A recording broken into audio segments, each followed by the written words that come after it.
Bueno, queridos amigos de Ventana Evangélica, os quiero presentar en este día la conferencia realizada por Emilio Monjo, licenciado en Filosofía por la Universidad de Sevilla. Y nos hemos desplazado aquí al Centro Cultural La Victoria en San Lucas de Barrameda, donde se va a dar la conferencia Antonio de Nebrija y el texto bíblico. De seguro que es una conferencia de que no os va a decepcionar. Os dejo con ella, que Dios os bendiga. Muy buenos días a todos. Estamos convocados, hemos sido invitados al evento que hoy nos vamos a disfrutar, vamos a estar todos juntos. Antonio de Nebrija y el texto bíblico. La verdad es que Antonio de Nebrija ha sido un personaje durante todo este año, porque se celebra los 500 años de su nacimiento. Ha sido un personaje que se ha hablado mucho de él desde el ámbito de la gramática. Sin embargo, en el día de hoy vamos a hablar de un ámbito de Antonio de Nebrija en el que, quizás poco se le conoce. Las razones se pueden arguir muchas, pero la verdad es que Antonio de Nebrija ha sido una persona muy inquieta, un hijo de su tiempo. Porque el tiempo en el que Antonio de Nebrija vivió fue un tiempo de grandes cambios, fue un tiempo en el que el ser humano se dio cuenta de que el universo era mucho más grande que simplemente la Tierra ya no era el centro del universo. Ahora nos dimos cuenta, gracias a Copérnico, que ya el centro del universo era el Sol, ya la Tierra no era el centro del universo. Gracias también a Colón y al evento que este año también hemos celebrado de la circunnavegación, ya el mundo es mucho más grande. Llegó las revoluciones de la Reforma Protestante, el humanismo, muchísimas cosas, la guerra también, una guerra también hubo en aquellos tiempos.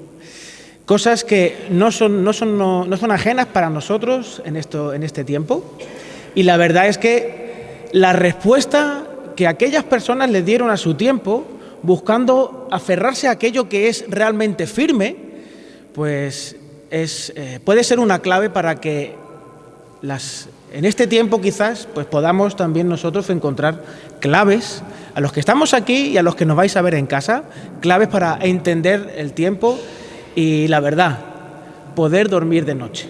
Porque muchas veces las noches se hacen muy largas y necesitamos ansiolíticos y antidepresivos para poder dormir. Y eso es algo que todos sabemos, que nos conocemos a gente que necesita de ese tipo de cosas. Y vuelvo a decir bienvenidos a Joaquín, que nos visita también en esta mañana, y a Leoncio, el duque de Medina. Bienvenidos todos. Voy a pasar a Emilio Monjo, nuestro conferenciante en el día de hoy, que nos va a hablar sobre justamente Antonio de Nebrija.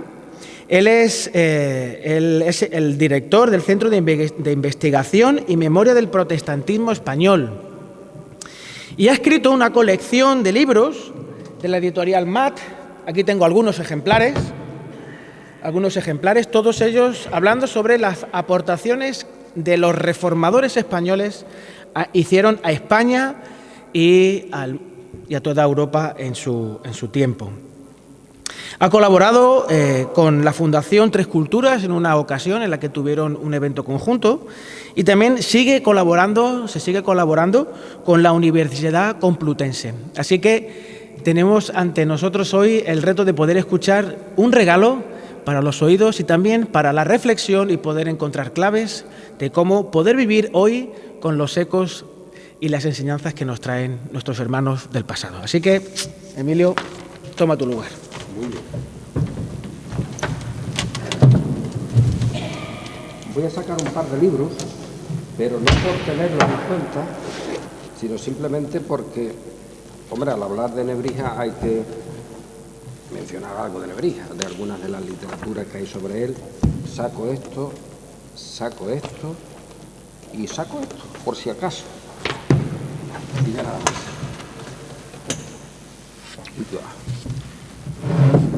Espero que se escucha bien, más o menos, ¿no? Bueno, pues gracias por esta invitación que estaba prevista para la Semana de la Cultura o Cultural. Cayó una tromba y no la hicimos. y ahora que está el tiempo mejor, pues aquí estamos, y yo personalmente con la alegría, no de hablar de Antonio de Nebrija, del que no sé nada, ¿te imaginas? Vaya, porque a ver quién sabe de Antonio de Nebrija, excepto Pedro Martín Baños, que por eso decía, esta es la obra de este profesor de instituto de Almendralejo, extraordinario, chaval porque es muy joven, y que es la autoridad de referencia siempre sobre Antonio de Nebrija. Yo de Antonio de Nebrija sé 4 cosas y nada más, pero me interesa la parte final de su trabajo relacionado con el arreglo del texto bíblico, especialmente. Y por eso el gusto es doble, porque yo tengo como referencia el texto bíblico.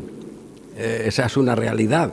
Y desde ahí se puede hablar de todo, pero de todo no se puede hablar sin el texto bíblico.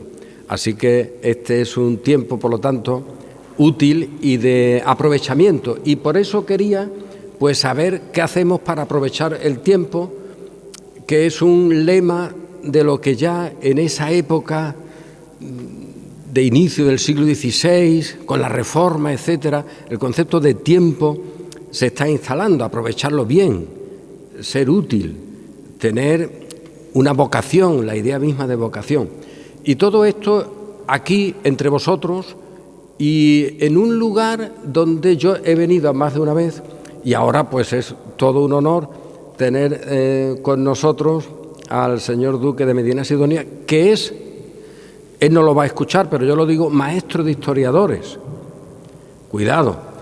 Y es que es difícil no ser algo de historia teniendo referencia o teniendo al lado un archivo como el que existe, que a pesar de muchos expolios sigue siendo un referente, y yo mismo he venido alguna vez a ese archivo.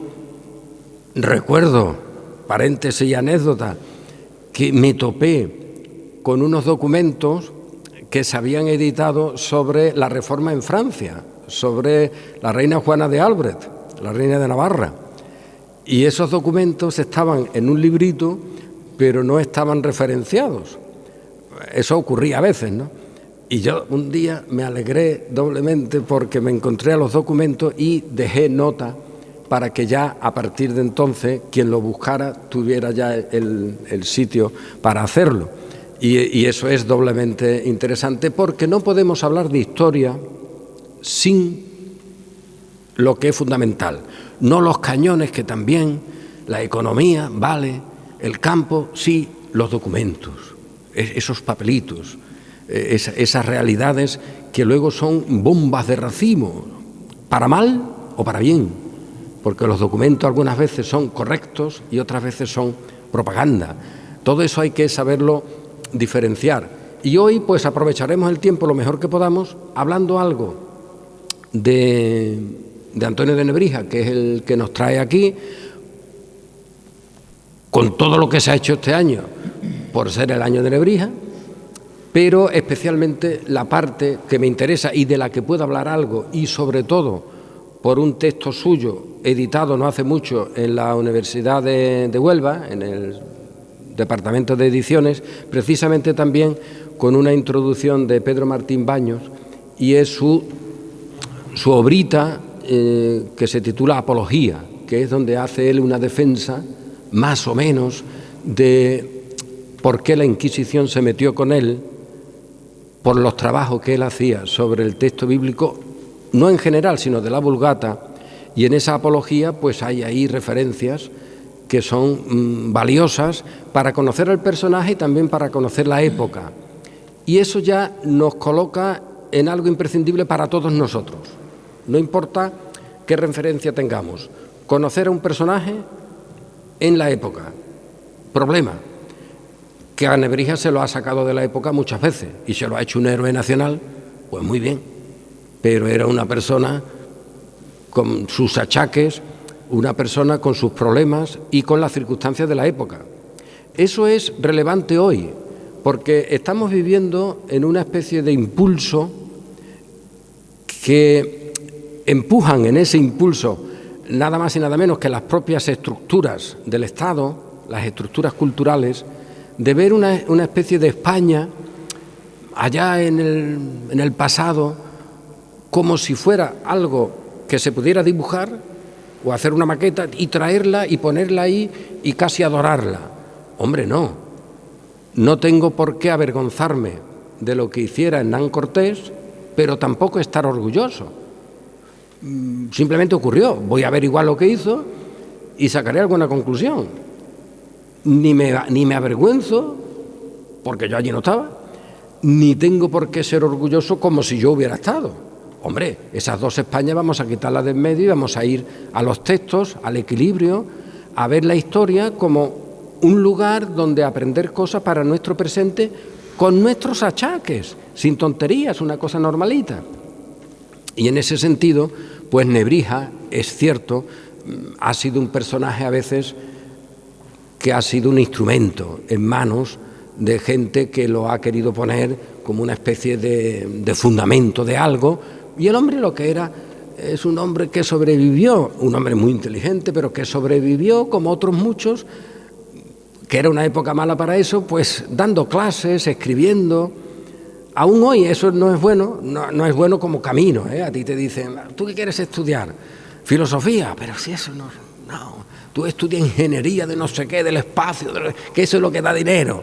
Bueno, pues este hombre era uno de los humanistas, de los que vivía de escribir, de estudiar, y eso necesitaba mecenas, eso necesitaba gente que te apoyara. Ahí estaba el contexto de la Iglesia, el contexto eclesiástico que era fundamental para que eso se desarrollara. O sea, una situación muy difícil para el uso libre de la inteligencia. Subrayemos eso. Una situación muy difícil para el uso libre de la inteligencia. Y Nebrija, el paisano de aquí, de Lebrija, que muchos dicen, oye, ¿por qué no le llamamos Antonio de Lebrija o el lebrijano? Pues vamos a llamarle como queramos, ¿no? Pero ya quedó Nebrija y eso suena muy bien, nebrisense todavía mejor. Pero su época es una época difícil para la libertad de pensamiento, en todas partes. Porque la libertad de pensamiento en esa época, y estamos hablando del final del siglo XV, inicio del XVI, él muere en 1522, me parece que en el verano, no vio, curioso, por lo tanto, publicado el Nuevo Testamento, ya traducido de Lutero, pero fijaos dónde nos hemos metido ya. Nebrija, el texto bíblico, y Lutero, que ha traducido el Nuevo Testamento al alemán y que lo ha editado en 1522. Después de morirse Nebrija, pero bueno. Y en 1517, cuando Lutero clava las tesis en la iglesia del castillo de Wittenberg, oye, que estaba en el 17. Nebrija está aquí, en Salamanca, con sus problemas. Poquito más y están allí dándose bofetadas porque estaba el contexto interesantísimo, pero muy olvidado, de las comunidades que se rebelan contra el emperador, un emperador extranjero. Bueno, antes se daba Maldonado, el otro, claro, que le cortan la cabeza, alguna mujer que está allí también con influencia, pero eso ocurre en el 1520, 21, oye, y allí mismo en Salamanca estaba Nebrija. ¿Qué dice Nebrija de esa situación en España o en el mundo? Porque tras ganar el episodio de las comunidades, el emperador se va para Navarra, el reino de Navarra, y pone orden o reconstruye aquello de nuevo cuando sus legítimos herederos pues habían reconquistado su territorio que le había sido quitado en 1512. ¿Por qué le fue quitado ese reino, que era cristiano, no era musulmán? Oye, pues por lo que hemos dicho, por una estructura eclesiástica que reclamaba unos derechos. Y dentro de esa estructura se tenía que mover la inteligencia. Porque si te salías fuera, te quedabas en la cuneta un poco, cuidado con las cunetas.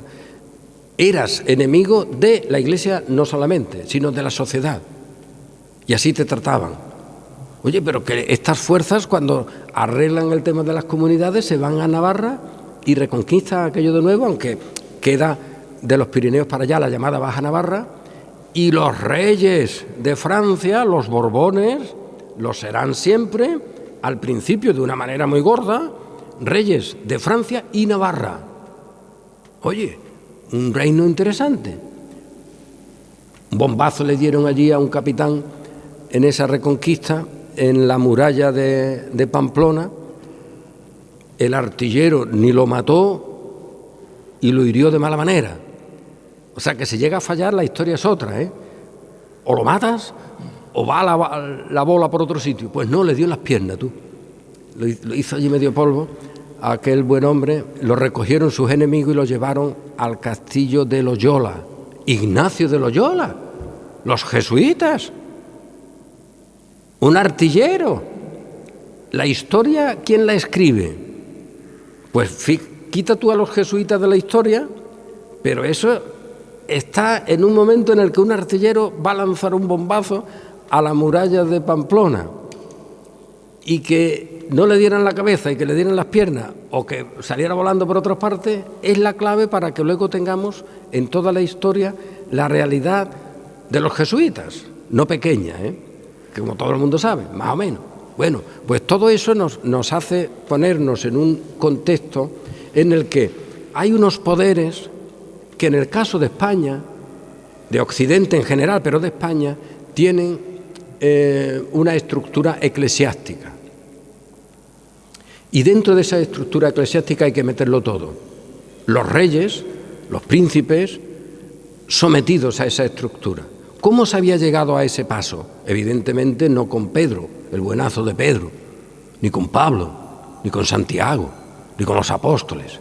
Hicieron lo que pudieron los hombres allí arreglando lo que tenían alrededor, dando cuatro panes y arreglando las cosas, con la gran dificultad que ya se establece en las propias iglesias que se van creando, que entre ellas había un montón de discusiones, a veces de manera absurda. ¿Eso es lo que luego en el siglo XIII o XIV hay? No. Pero, sin embargo, se dicen los del siglo XIII o XIV herederos de esa gente. Y el que está en el Vaticano se dice sucesor de Pedro. ¿Cómo se ha llegado a esa estructura de poder?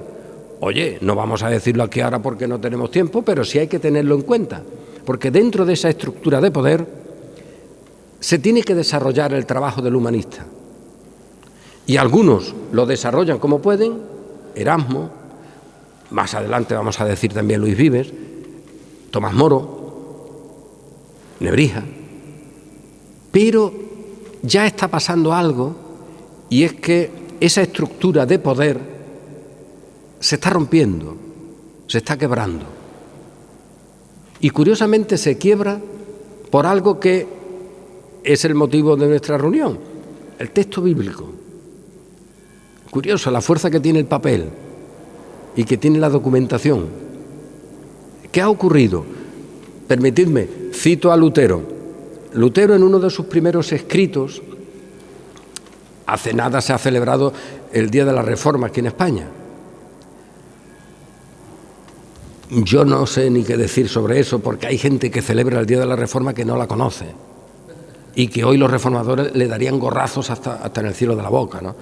Pero bueno, lo hacen, ¿no? De hecho, hay cultos del Día de la Reforma y se celebran en esos cultos las 95 tesis, que no fue un culto, sino que fue un acto académico. Lutero propuso aquellas tesis para discutirse en la academia, en la universidad, que es donde la Reforma luego florece y crea una estructura ya libre, suficientemente libre, donde está el análisis, la sabiduría, la discusión, que era lo propio de la universidad. O sea que estaríamos ante una reforma universitaria y de ahí luego eclesiástica, pero no eclesiástica y al revés. En fin, de todo hubo, vamos a dejarlo ahí. Pero Lutero tiene en sus primeros escritos, que todavía usaba el hábito de monje, es curioso, ¿no? Lutero, hasta el año 1525, cuando se casa, no se quita el hábito de monje.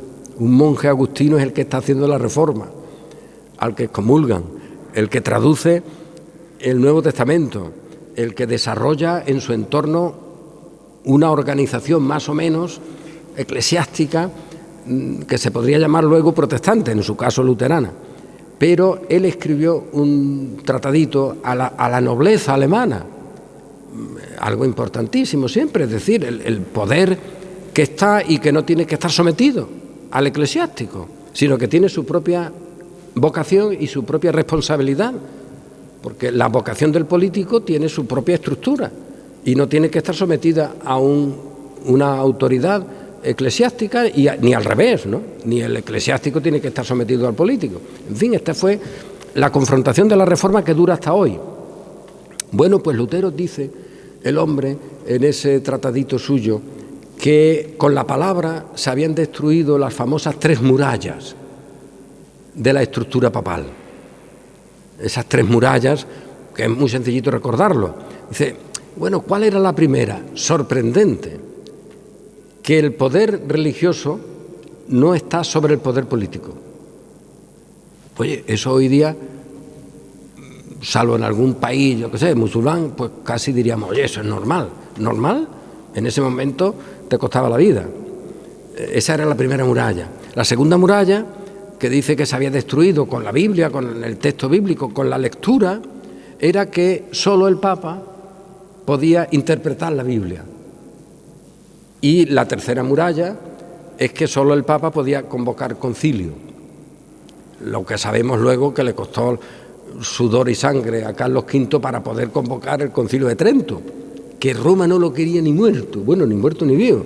Curioso, Roma, que se fundamenta luego en el Concilio de Trento, y ahí se arreglaron como pudieron, no lo quiso en el inicio de ninguna manera, le puso todo tipo de trabas. Curioso, ¿no? Pero eso es historia, eso está ahí documentado. Entonces Carlos V con ese concilio quería arreglar un poco las cuestiones y al final Roma, que no lo quiso nunca, ese concilio luego ya lo usó, lo logró redirigir y se hizo la estructura suficiente para a partir de ahí empezar un nuevo ciclo de poder, por cierto. Bueno, pues esas 3 murallas han sido destruidas y dice el bueno de Lutero, y ha sido fácil, porque esto con el texto bíblico, oye, con las hojas de Jeremías, de Pablo, del Evangelio de San Juan, etcétera, unos papelitos, han derribado esas murallas que parecían inexpugnables. ¿Por qué eran tan inexpugnables esas murallas y lo siguen siendo? Porque dentro de ellas estaba el poder. Dentro de ellas estaba el poder. Y dentro de ellas estaba el poder unido miserablemente a algo que nunca debió estar, a lo sagrado. Poder político, humano, temporal, con lo sagrado. Esto ya se había iniciado al principio con unos modelos y unas circunstancias históricas curiosas, pero se había iniciado con una orden, la orden de Cluny, los monasterios cluniacenses, eso es tremendo. Vale, aunque solo sea una referencia, no tiene que saber uno cómo se desarrolla eso, pero lo básico era que esos monasterios se consideraban tierra sagrada, no solo el claustro, sino sus posesiones. Eso es un cambio de paradigma, La Iglesia romana, que no es unitaria ni mucho menos en ese momento, y hoy tampoco seguramente, pero con eso adquiere una percepción extraordinaria porque crea un clima de crecimiento económico, porque eso sagrado se conservaba en el monasterio y no se dividía entre los herederos de los señores que tenían las tierras, que eso fue un problema en Europa. Oye, tú conquistabas unos terrenitos, tenías 5 hijos, luego se dividía el terrenito y tus hijos encima se mataban unos a otros. Bueno, pues estas tierras que eran cedidas a los monasterios cluniacenses, de alguna manera quedaban vinculadas a esas familias, pero no se eliminaban, no se destruían.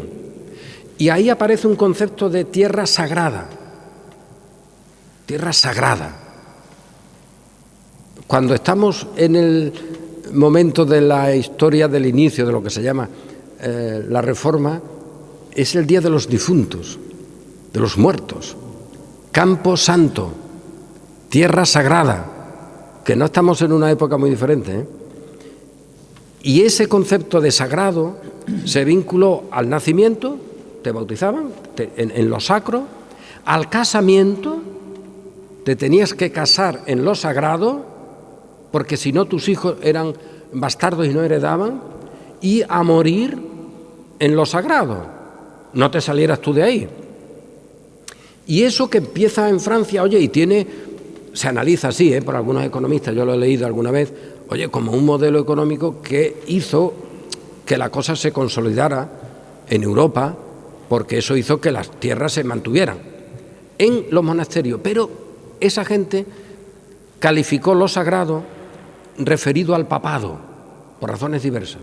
Y como muchos papas eran de esa orden, sacaron la conclusión y dijeron, oye, más o menos, con otra enjundia, esto que hemos hecho con estos monasterios, ¿por qué no lo hacemos con toda la catolicidad? Y le dieron, y eso es terrible, siglo XI, siglo XII, un carácter sagrado a la posesión terrena de la estructura romana. Dejamos a Oriente, no nos metemos ahora allí. Lo dejamos, que tiene una vida religiosa extraordinaria hasta el día de hoy, por supuesto. Pero eso es lo que pasó. Entonces, cuando Lutero dice que se han derribado estas cuestiones, oye, la primera no era menor, que lo sagrado dominaba sobre lo profano o lo secular. Y eso es lo que le dio al papado una fuerza extraordinaria para producir un mecanismo de anexión y de conquista tremendo como era la cruzada. ¿Qué tiene que ver esto con Nebrija, Emilio? Bueno, Nebrija está al final de esa época, cuando la cruzada por fin logra llegar a Granada. A la reina de la cruzada es a la que él da su famosa gramática, para la que hace la famosa gramática castellana. Y él, que era listo, le dice para quitarle los escrúpulos, porque claro, se decía, bueno, una gramática vale para el latín o para el griego, pero para algo que la gente habla y que los niños hablan sin necesidad de ir a la escuela. Oye, que los niños aprenderán después lo que es un verbo, pero lo usan previamente. Un analfabeto habla y se le entiende, aunque no sepa lo que es un predicado. Y decían, oye, ¿la gramática para qué? Para lenguas que ya no se usan, vale, pero para esta tan viva. Y el bueno de Nebrija puso allí una frase que luego se usó muchísimo. Dice, bueno, es que esta lengua, majestad, va a ser la lengua del imperio. Piense que vale, para nosotros todavía regular, pero ir para las tierras conquistadas, ¿cómo le vamos a enseñar el castellano que tiene que imponer el imperio? Y por eso el imperio usó tanto también, el imperio reciente, a Nebrija. Pero ese dato de poder está en el contexto donde Nebrija se desarrolla. Oye, la ciudad de Lebrija, ¿qué le pasa? Pues que forma parte durante una época de lo que era la frontera. Es verdad que como ella existía no tiene el nombre de frontera, pero Jerez de la frontera, el otro de la frontera. ¿Por qué? Porque hay una reconquista. ¿Y en qué se basó esa pretendida reconquista, llamada así? Pues en el derecho de propiedad que la Iglesia romana reclamaba sobre las tierras. Cuidado que eso todavía existe, ¿eh? Y si tú estás en el terreno adecuado en relación con Roma, estás en lo sagrado. Pero si no, tú estás en lo profano y existe el derecho por parte del bueno a expulsarte, como si fueras un ocupa, como si fueras un invasor. Curioso, ¿eh? Entonces tenemos esa historia de la reconquista, de la llamada reconquista, que yo he dicho algunas veces, oye, esto es una brutalidad. Si tú miras los mapas de esa época, Al-Ándalus, la mayoría de la península, como era mora, la pintan en verde, no sé por qué. Y la parte del norte, allí Asturias y unos cuantos, está en rojo. ¿Y España en esa época qué es? Es decir, ¿España qué es? En esa época, y hay varios siglos de esa época, los españoles, ¿quiénes son? los que vienen de arriba. Una familia con 300 años aquí en San Lucas o en algún lugar no era española, lo expulsas, ¿y a dónde lo expulsas? ¿De dónde han venido ellos? Tremendo, pero se nos han pintado una historia determinada, en base a conservar un poder determinado. Cuidado. Bueno, pues esa primera muralla, que parece tan sencilla, oye, no lo era, ¿eh? Derribar esa muralla en la cual lo sacro se consideraba superior a lo que se llamaría secular o normal, pues no es un tema menor. Pero Lutero dice, esto ya lo consigue la Biblia. Lo consigue la Biblia, hombre, no como un cañón, no como un talismán, sino la interpretación de la Biblia. Y ahí nos encontramos con un problema gordo, porque Nebrija no derriba ninguna de esas murallas. En sus escritos no está ningún derribo. En sus escritos está reclamar el derecho a sobrevivir intelectualmente libre, más o menos, pero dentro de las 3 murallas. Ese es un problema. No vayamos a poner a Nebrija en otro lugar. Yo he dicho de broma alguna vez que Nebrija nunca hubiera escrito las 95 tesis de Lutero, donde él propone una discusión sobre algo que estaba haciendo la Iglesia en relación con lo secular. La Iglesia romana, oye, reclamaba poder sobre lo secular hasta el punto de que con las indulgencias se perdonaban los pecados no eclesiásticos. Ese fue el problema gordo de las tesis de Lutero. No lo que ponía, que no ponía muchas cosas, sino el sacar la conclusión de que, oye, si tú has cometido un delito civil, tú tienes que ir a un tribunal civil, no al confesionario. Y las indulgencias, como te valían para todas las penas temporales, oye, había gente que con eso salvaba los muebles. Y eso es lo que Lutero dice, no, de ningún modo, esto es una mezcla de esferas que no es correcta. Y se metió en un lío a partir de ahí. Nebrija no diría nunca eso. Nebrija tuvo problemas con la Inquisición por otras causas, pero no por derribar esas murallas. O sea, nadie percibe, aunque al principio el inquisidor general Deza parece que no le gustó mucho, parece que podían salir de ahí algunas conclusiones, creo, pero Nebrija nunca usa la Biblia para destruir el orden religioso. Sencillamente esto es así, aunque usa su sabiduría, su ímpetu de libertad intelectual para vivir dentro de esas 3 murallas. Pero él sigue admitiendo que la Iglesia en su jerarquía es la que interpreta adecuadamente. Y por supuesto que si alguien tiene poder para convocar un concilio general, ese es el Papa. Ahí él no se mete. Eso le pasa un poco como a Erasmo, con las diferencias. Y sin embargo nosotros, cuando hablamos del texto bíblico y de Nebrija, tenemos que recordar eso. Y ahí nos metemos en algo importante, y es que él, oye, vale, no fue, y eso hay que darlo en su haber, ponerlo en su haber, no fue quien destruye esas murallas, pero con lo que él hace se tiene una mejor herramienta para destruirla, que es un adecuado texto bíblico. Porque claro, con un texto bíblico falsificado no derribas nada, pero con un texto bíblico saneado tienes ahí una luz, un poder especial. Y en eso Nebrija es fundamental, como otros humanistas, el mismo Erasmo, de ir a las fuentes y decir, oye, que el texto bíblico que tenemos es el de la Vulgata. Y esto que es sagrado, estamos en ese problema también. La Iglesia romana había hecho sagrado el espacio físico de la Biblia. Y ahí, por eso digo que Nebrija está en una época que no rompe, no estaría con Lutero clavando tesis, estaría con Erasmo, con Tomás Moro, pero al mismo tiempo está dando herramientas, como hizo Erasmo, que con su Nuevo Testamento no vea luego la que se forma. El propio Lutero lo usa para traducir al alemán el Nuevo Testamento.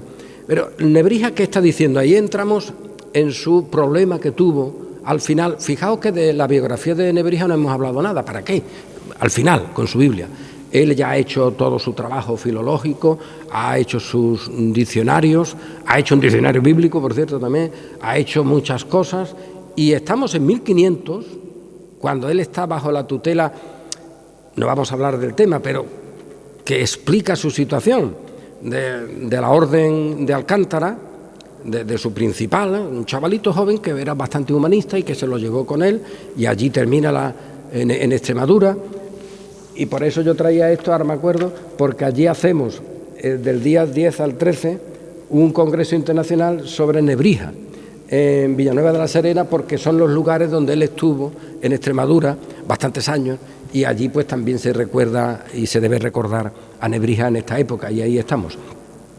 Así que quien quiera pasar por allí, un café se puede tomar, lo invito. Villanueva de la Serena, ¿no? Al lado de Don Benito, que ahora se unieron. Bueno, pues él está en la orden de Alcántara, pero es una orden militar.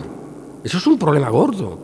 Ese concepto, esa condición sacra y al mismo tiempo que lleva la espada, que derrama sangre y no pasa nada. Cuidado, cuidado, cuidado, cuidado. Pero en ese entramado, Nebrija es uno de los humanistas que proporciona herramientas para el desarrollo intelectual y consecuentemente religioso. Y es decir, tenemos la Vulgata. ¿Y qué? ¿La Vulgata es sagrada? ¿Por qué? ¿Porque lo dicen los teólogos? ¿Los teólogos saben latín? ¿Cómo puede ser esto sagrado si puedo demostrar que tiene esta falsa traducción? Por lo tanto, yo considero sagrado, nos diría él, el texto, pero esta traducción tengo libertad para decir que está mal hecha. Eso le proporcionó problemas con la Inquisición, desde el año 1502 más o menos, y luego ya hasta casi al final. Menos mal que el inquisidor fue quitado de en medio y se puso Cisneros como inquisidor, que era amigo de Nebrija. Y él luego en su apología hace explicaciones de esto. Del proceso no sabemos nada porque no quedó documentación. Pero el dato es ese. El buen maestro, la buena herramienta que ya proporcionan estas personas sobre el texto bíblico, que es imprescindible tenerlo en cuenta también para el día de hoy. Oye, ¿la Biblia es sagrada? Sí. ¿Quién me lo dice? Vamos a ver. Porque la Biblia también es un conjunto de libros que está ahí. Eso tiene su historia. ¿Qué hago con ella? Vamos a leerla lo mejor posible, vamos a estudiarla. Y luego en la Reforma, ya con Lutero especialmente, aparece la idea de la palabra, no solo ahí escrita y bien escrita, traducida y bien traducida, sino también la palabra, esto es de fe cristiana, como poder de Dios, como poder que transforma. Por eso él decía que había sido tan sencillo caer eso. Claro, tan sencillo con la palabra. El poder de la palabra es la que cae esas murallas. No el poder de un libro que antes también estaba y no la cayó. Es decir, la Biblia estaba en latín, pero estaba. ¿La conocían? La conocían. Y los que conocían la Biblia levantaron esas tres murallas. Esas tres murallas no la levanta un imperio pagano, la levanta el cristianismo. No se olvide esto. Pero en la providencia divina, oye, pues está que llega un momento en el que dentro del propio cristianismo se levantan personas que con herramientas diversas, en el caso de Lutero y otros con el Nuevo Testamento que había editado Erasmo, en griego, y él con ese afán de humanista de decir, vamos a ir a las fuentes para que esto esté claro. Y la Inquisición dijo, pero ¿tú quién eres? ¿Has estudiado o tú eres teólogo? Nebrija no fue chulesco en esto, pero le podrían haber dicho, sí, porque en mis años de Bolonia yo estudié teología. Y allí me empecé yo a interesar sobre la Biblia, sobre la Vulgata. Podría haberlo dicho. Él llega a mencionar ese dato de su estancia en Bolonia, esa institución en Europa que era un fundamento de la teología católica en aquel momento, ¿no? Y él estudió allí. Allí se estudiaba porque, entre otras cosas, de allí se sacaban a ver, títulos o tickets que luego te servían bastante para vivir suficientemente bien dentro de la estructura de poder. Porque tú podías ser un funcionario más o menos o poder tener, a partir de ahí, por tus estudios teológicos, beneficios eclesiásticos. Y eso no era menor. No tenía nadie oficio, pero beneficio había repartido por todas partes. Y eso requería que esas estructuras de poder se conservaran. Por eso había muchos que decían, bueno, vale, muy bonito, yo quito esta estructura, y ahora ¿quién me da a mí mi dinero del beneficio eclesiástico que tengo de la capilla de Santa Marta en Gijón? Te lo podía decir uno que vivía aquí en San Lucas. Y ahora si yo derribo esta estructura, ¿quién me paga a mí la capilla que tengo, el beneficio eclesiástico que tengo en Sevilla o en alguna parte, en toda España o incluso fuera? ¿Cómo se hacía eso? Oye, pues con un mecanismo contable miserable, pero muy eficaz, comprando siempre bulas para que tú pudieras tener esas cosas que en teoría, por derecho canónico, no podrías tener, tantos beneficios unidos. Bueno, pero aquí está ya la herramienta, y con esa herramienta se conoce la verdad. Yo en esto me salgo muchas veces del guión. A ver, qué bien que la Biblia esté en el idioma popular, en el idioma vernáculo. Vale, eso es un mal. ¿Qué va a ser un mal, hombre? Pero que si está en latín y alguien sabe latín y la lee en latín, también está la Biblia. Hombre, la Biblia no está cuando está en castellano. Si yo sé inglés y solo tengo una Biblia en inglés, tengo la Biblia. No olvidemos, la gente con la Biblia montó las estructuras que negaban la traducción de la Biblia. No eran gente extraña. Y eso nos da pie a pensar, bueno, ¿y en el día actual qué? Porque tenemos Biblia de todo tipo. Y las murallas, pues por ahí andan. Antonio de Nebrija y otros tienen el gran valor de discutir que ese texto de la Vulgata había que arreglarlo. Y la Inquisición ve ahí un problema, bueno, el inquisidor ve un problema, incluso le reclaman a Nebrija que le den los textos que él ya había proporcionado, 50 o 70 errores que él había ya descubierto en la Vulgata, con ayuda de los textos hebreo y griego. Los textos hebreo y griego. ¿Y ahora qué hacemos con esos textos si lo sagrado es la Vulgata, en latín? Esto es un caos, hombre, porque más sagrado será el texto hebreo y griego que la traducción Vulgata. Bueno, pues ese era el problema. Pero el dato era que alguien se atreviera a decir que había un error en la Vulgata, no siendo de la estructura eclesiástica, sino un catedrático eminentísimo, pero un catedrático, digamos, no secular, pero bueno, del mundo que no era eclesiástico, de lo que no era lo sagrado. Y ahí tenemos la época necesaria para reflexionar de que hubo gente dentro de esa estructura que eso no lo veía tan mal. Por ejemplo, luego tendremos Teresa de Jesús, el mismo Fray Luis de León, que se relacionan con el texto y no ven mal que se traduzca o que se presente con las correcciones necesarias. Y en el caso de Nebrija, oye, pues ahí lo podemos tener con nosotros porque es un buen sujeto para decir, vamos a conocer bien, en su caso, el texto latino.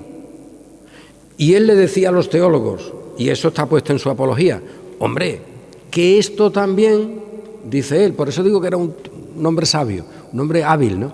Dice, esto también lo presenta Cisneros, el que se hagan investigaciones bíblicas actualizadas, que para eso, y él colaboró un tiempo, Cisneros ha propuesto una versión de la Biblia, la políglota, donde estén todas estas herramientas. Así que Nebrija en eso es un buen tipo, pero nunca lo olvidemos, dentro de las tres murallas. No salió de las tres murallas. ¿Cómo se salió de las tres murallas? Y ahí entramos un poco, yo voy concluyendo, luego tenemos algún tiempito para preguntas, ¿no? Sí. Pues yo voy concluyendo antes de que me liquiden. No sé ni cuánto nos quedaría, ¿10 minutillos más o menos? Sí, unos 10 minutitos. Unos 10 minutillos. Bueno, ¿cómo se sale de esas murallas? Lutero ya lo dijo, Lutero es un tío muy bruto, con el que no nos tomaríamos un café en alguna de las cosas que él decía. Realmente, él tenía además un lenguaje grosero que no veas. También lo tenían contra él, ¿no? Hay panfletos contra el papado que mejor no describirlos, ¿no? Pero de él también se decía de todo menos bonito, ¿no? Eso suele ocurrir. Pero sin embargo Lutero sí alcanza, y por eso es un referente, creo, para cualquier creyente actual, creyente, no de una religión o de un grupo u otro, creyente, con la escritura, no con un modelo cultural de cristianismo. Es un referente porque él sacó desde el principio la conclusión de que esa palabra es necesario que esté liberada de él mismo, con vida propia, eso es la fe la que puede reconocerlo, y desde esa palabra recibir la declaración de que nuestros pecados son perdonados. No por un mecanismo que esté conmigo. Eso fue clave en Lutero, el concepto de perdón, porque eso le produjo libertad de conciencia y de saber que nunca sería condenado, porque sus pecados habían sido perdonados. Pero que eso no lo podía tener él manejado, porque él cada vez que estaba él en alguna parte estaba todo sucio y estropeado. Pero había esa palabra de verdad que él traduce, pero que no es un talismán o una lucecita, sino que esa palabra es un instrumento de poder con el cual existe la definición nueva del individuo, la definición en la cual somos declarados hijos de Dios. Luego ya no es, con esto, claro, ¿qué ha pasado? Pues la estructura eclesiástica se ha quedado por los suelos. El confesionario se ha quemado. Los beneficios eclesiásticos, que eso fue lo que enrabietó a la mayoría, ya no tenían sentido. El purgatorio, ¿dónde está? Pero todo lo que el purgatorio traía consigo, porque lo que tú no conseguías hacer aquí en la vida, luego ya con unas cuotas que tenían que pagar tus herederos, oye, tú allí medio te librabas. Eso fue una fabricación económica extraordinaria, siglo XI, XII, XIII, cuidado, tampoco muy antiguo, pero fue extraordinaria.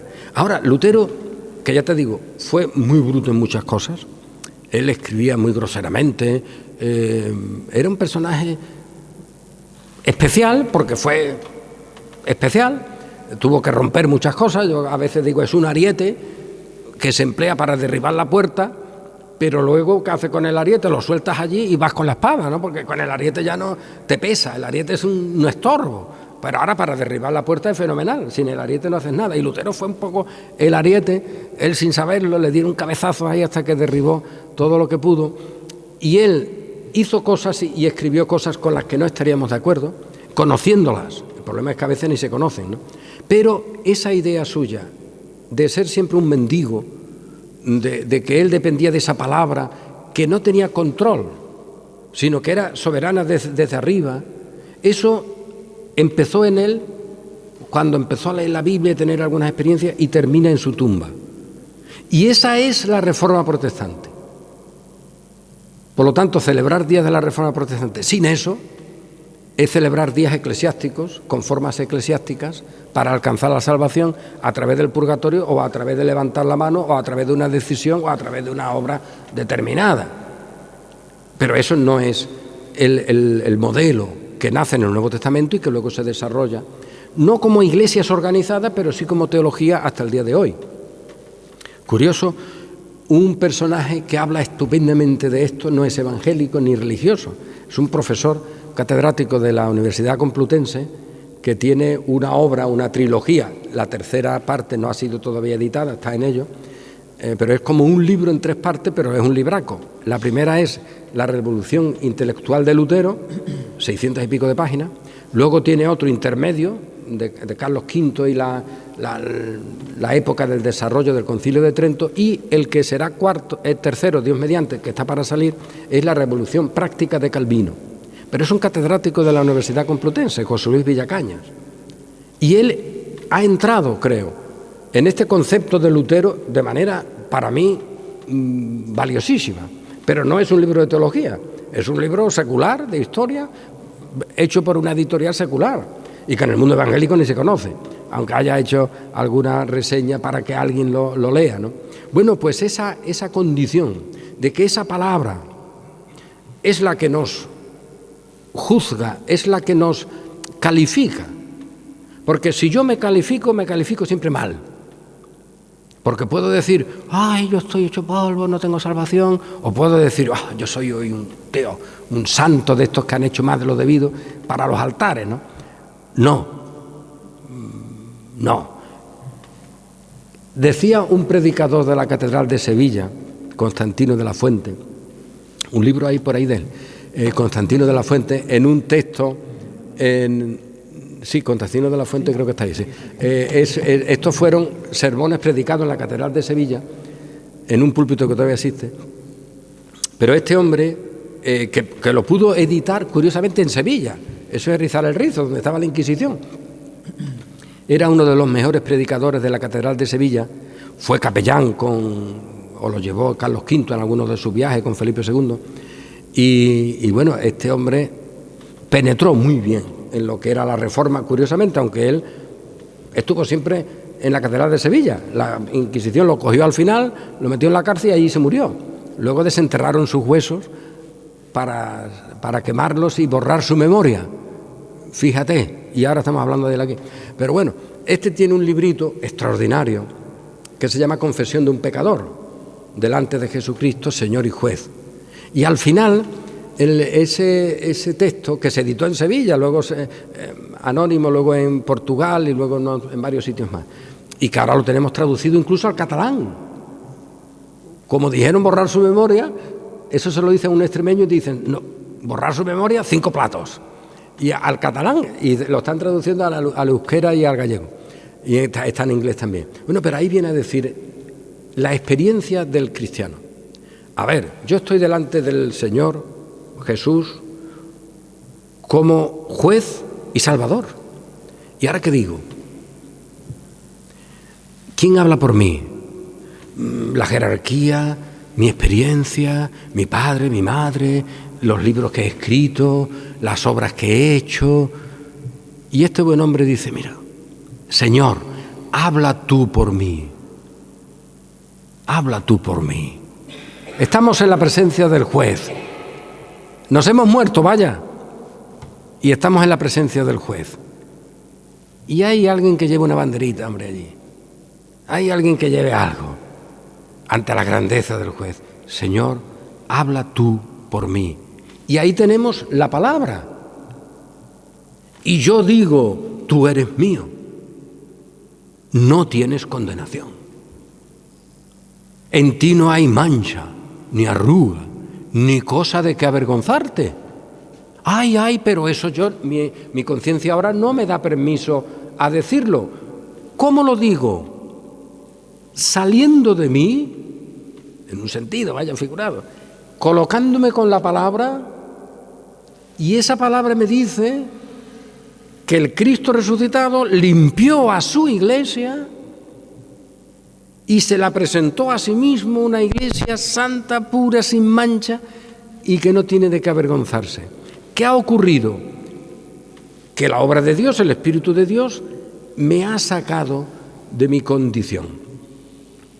Y esa condición estaba influida, tenía existencia de condenación y muerte, porque había una estructura que la palabra da testimonio de ella, que era la ley, que era la expresión de la justicia y de la santidad. Y yo, mientras tenga eso, puedo estar más o menos librado de 5 cosas y me meto en un rincón pensando que ya me he librado de la muerte y que va, estoy rodeado. Y en ese círculo siempre tengo el papelito que pone condenado, condenado, por donde quiera que tires. seas papa, seas quien sea.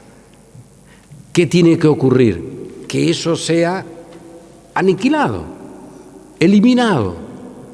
Y por eso esa palabra, y esa es la reforma, sin la cual las iglesias pueden celebrar lo que quieran, que no la estarán celebrando, la reforma dice lo que dice el Nuevo Testamento. Ahora, aparte de la ley, se ha manifestado la justicia de Dios por la fe.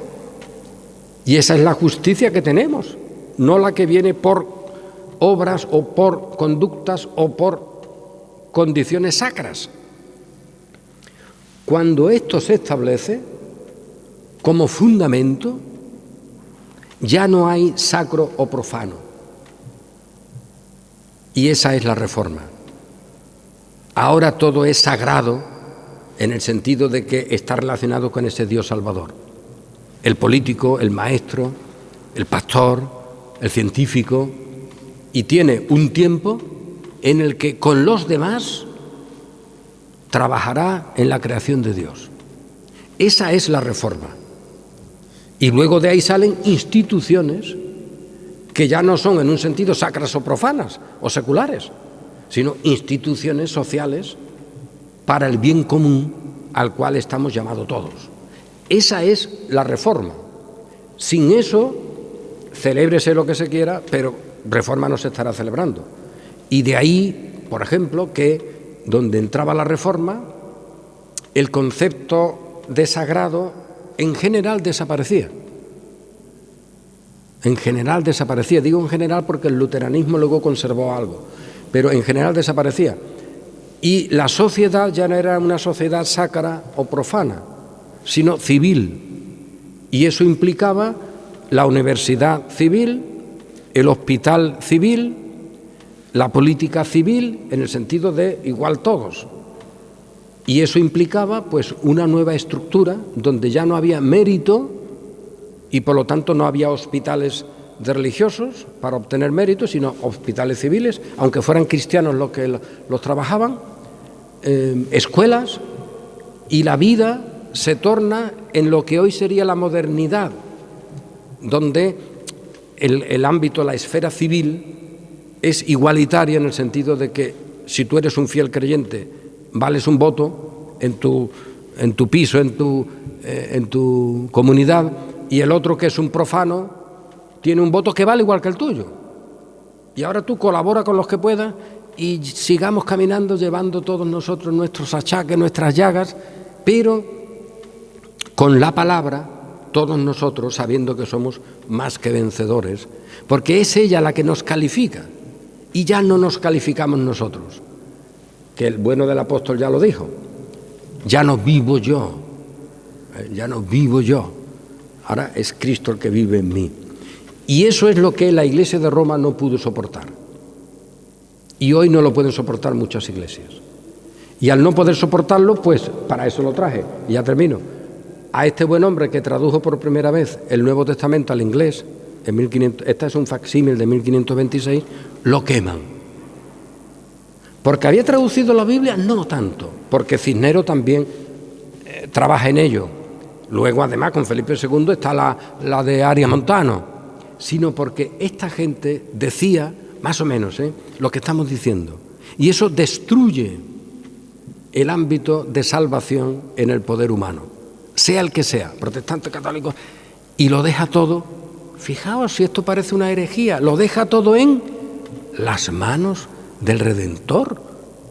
Oye, ¿eso es malo? Eso es un escándalo. Todo en las manos del Redentor, que nos llevó con Él en la cruz y ahora se encuentra con nosotros en nuestra vida. Ay, pero si dices eso, la gente no va a ser buena, no se va a esforzar. Insensato.